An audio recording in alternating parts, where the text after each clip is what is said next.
সৈকতকে বেছে নিতে বললেও সম্ভবত সৈকত এত সুন্দর একটা কামব্যাক বেছে নিতে পারতেন না, যে না বাবা তুমি এই 4 বছর পরে যে ম্যাচটা ফিরবা সেই ম্যাচটাই এরকম একটা দুর্দান্ত 80+ ইনিংস খেলবা, যে ইনিংসটার ভেতরে প্রকৃত অ্যাগ্রেশন আছে, প্রকৃত ফাইট আছে এবং দায়িত্ববোধ আছে।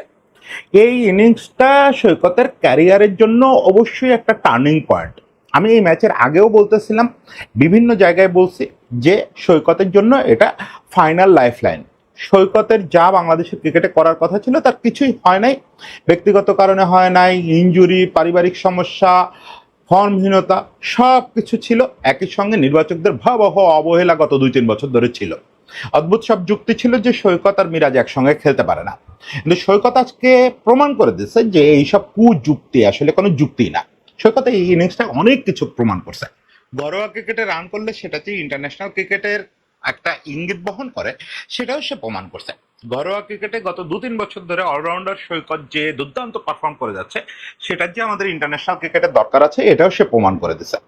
আজকে যে সে যে ব্যাটিংটা করলো, এই ব্যাটিংটা এক কথায় আমরা খুঁজতেছিলাম। আমাদের মিডল অর্ডারে এই ব্যাটিংটা দীর্ঘদিন ধরে মিসিং ছিল, যে আমাদের টপ অর্ডার থেকে কখনো রান আসে কখনো আসে না। আজকে তানজিদ তামিমের কাছ থেকে আসছে, শান্তর কাছ থেকে টপ মিডলে রান আসছে, কিন্তু যেটা খুব জরুরি যে আমরা মিডল অর্ডারে রান পাই না। রান পেলেও সেটা হৃদয়ের মতো পরিস্থিতির সঙ্গে মানানসই না। হৃদয় আজকে যে ইনিংসটা খেলছেন এটা পরিস্থিতির সঙ্গে মানানসই না। বিপরীতে আজকে যদি সৈকতের দিকে দেখেন, this is perfect middle order batting. আপনি কি পাবেন স্পিন বোলিং বেশিরভাগ সময়টা, এবং যেটুকু যে পাবেন একটু স্লো মুভমেন্ট ওয়ালা বোলার পাবেন। এই সময়টা সৈকত শুধু স্পিন নেগোশিয়েট করে বা মুভমেন্ট নেগোশিয়েট করে টিকে রয়েছে তা না, টিকে থাকা ব্যাটিং তো অনেকেই করতে পারে।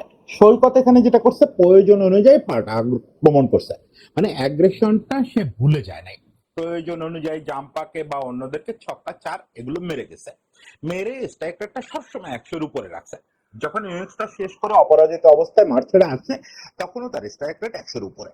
মানে এই আপনি 6 নম্বরে যা আশা করেন, 6 নম্বরে গেলে আপনি অঙ্কারিং আশা করেন, একদম দারুণ নেগোসিয়েশন আশা করেন, উইকেটে টিকে থাকা আশা করেন এবং অ্যাগ্রেশন আশা করেন। আপনি স্পিনটা যেখানে যা কথা যাচ্ছে ব্যাটসম্যান হলে বেশি যাবে, সেটা যেন 10 দিনের বিরাট থেকে কিন্তু মূল ব্যাপারটা সৈকত প্রুভ করে দিচ্ছে যে তার পেছনে যে ইনভেস্টমেন্ট, মানুষের কথার ইনভেস্টমেন্ট, বিসিবির আগের ইনভেস্টমেন্ট, এর কোনোটা মিথ্যা না। তার বাবা তাকে নিয়ে যে স্বপ্ন দেখতেন সেটাও মিথ্যা না। এই জিনিসটার জন্যই তাকে আমাদের জাতীয় দলের দরকার। হ্যাঁ, হতে পারে যে সৈকত আগামী 2টো ম্যাচে হয়তো এত দুর্দান্ত অপোনেন্ট এর বিপক্ষে এইরকম পারফর্ম আর করতে পারলো না, তারপরে সৈকতকে যে ক্যারি করে যেতে হবে সে সিগন্যালটা সৈকত আজকে দিয়ে দিল। অবশ্যই পরের ইনিংসে সৈকতের বোলিং এরও কিছু দেখানোর সুযোগ আছে, কারণ উইকেটে অলরেডি স্পিনাররা সুবিধা পাচ্ছে, বল একটু একটু নিচু হচ্ছে। এ অবস্থায় অবশ্যই সৈকতের অলরাউন্ডারশিপটা আমরা দেখতে চাই। অন্তত সৈকত এবং মিরাজ একসঙ্গে খেলতে পারে না যে মিথটা, এই মিথটা তো ভেঙে গেল। এখন সৈকতের পক্ষে অন্তত বলা সম্ভব যে না, ওই 6-7-এর কথা যদি বলেন তাহলে I am better than Miraz, আমাকে রাখতে হবে। তারপরে আপনি মিরাজকে রাখবেন না রিশাদকে রাখবেন সেটা পরের কথা। আমরা অবশ্যই ম্যাচ শেষে আলোচনা করবো যে 11 সিলেকশনটা কেমন হয়েছে, 6-7-এর পরে যে আমাদের আর ব্যাটসম্যান নাই এটা আমাদের ভুল হয়েছে কিনা, এবং বোলিং অপশনটা কি একটু কম হয়ে গেল কিনা, এই ব্যাপারগুলো নিয়ে অবশ্যই ম্যাচ শেষে আমরা আলোচনা করবো। তবে সেটা নির্ভর করবে রেজাল্টের উপরে, রেজাল্ট দেখে ভালো বা খারাপ বলবো, এই সুবিধা তো আমাদের আছে, এই সুবিধাটা নেব।